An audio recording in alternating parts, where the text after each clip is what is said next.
gamers, to yet another episode of the Daily Days Podcast. That's a retro show that isn't afraid to explore those weird annals of popular culture and weird forgotten history. I'm Mr. Precario, your avid correspondent on this endless journey, and today, in this very quick update, I felt it only proper that I speak on the recently announced Switch 2 and its pertinent news. Although Nintendo fans are excited for the console's long-awaited release, many are still openly questioning some of Nintendo's, some might say, anti-consumerist decisions. So, let's take a look at the controversy, shall we?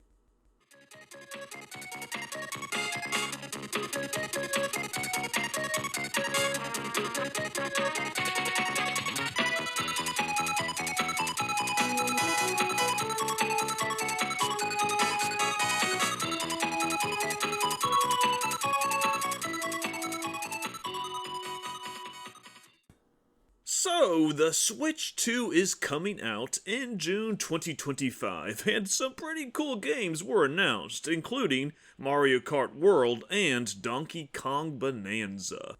But amidst all the excitement and hype came a more hidden, sobering side. The system ain't going to be cheap, ranging from between $450 to $500, depending on whether gamers grab the Mario Kart pack-in version or not. But more controversial still are the games themselves, which will range between $70 to $90, depending on whether they're digital or physical copies. Yeah, while fanboys and the like might be able to stomach the hefty console price, it's a bigger stretch for all these games. But the problems don't end there. Certain Switch games, namely Zelda Breath of the Wild and Zelda Tears of the Kingdom, will receive some nice patches that take advantage of the new hardware. The catch, however, is that players will have to pay an additional fee to access these updates. They just won't be free and automatic. And worse still, some Switch 2 games will utilize what Nintendo is calling the Game Key card,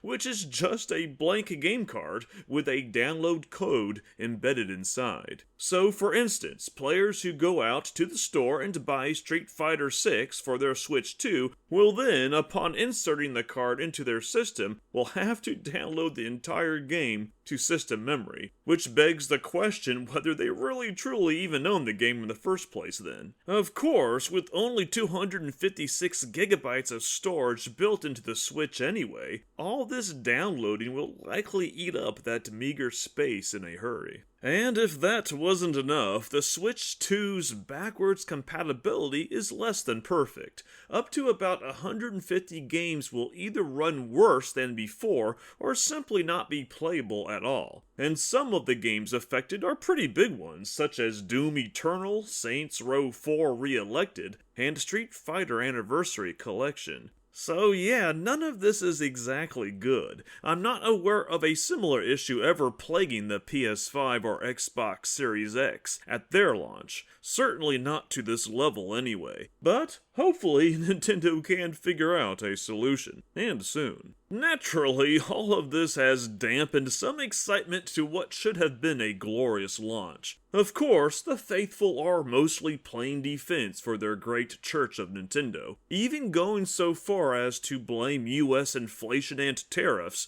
more than the company itself. But business doesn't really work that way. Nintendo has been planning these price points for a long time. It would have had to, that's how a good business plan works. And it makes sense, with the Switch Lite at $200, the base Switch at $300, the OLED model at $350, Nintendo has to price the Switch 2 at least $100 higher. That's the company's plan, to have a system that serves every consumer base and demographic, every need, every budget. It's why Nintendo didn't simply replace the base Switch with the OLED model, and why the base model hasn't gotten the $100 price reduction an 8-year-old device deserves by now. Until people stop buying these things, Nintendo is going to keep selling them at these absurdist prices. Mario Kart might be too expensive at $80, but people will buy it all the same. They can't help themselves,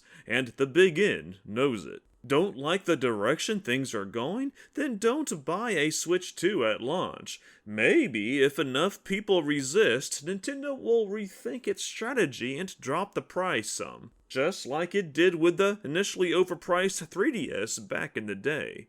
But will you wait? Will you really be able to resist the Switch 2 on launch day? I'd say go buy a Steam Deck instead, but it seems no one can say no to Mario. Thanks for listening, everyone. If you liked this podcast, or even if you hated it, please go check out my website, lostnostalgia.com, for more retro insights into pretty much everything. That's lostnostalgia.com. Until next time, then, this is Mr. Precario signing off for now.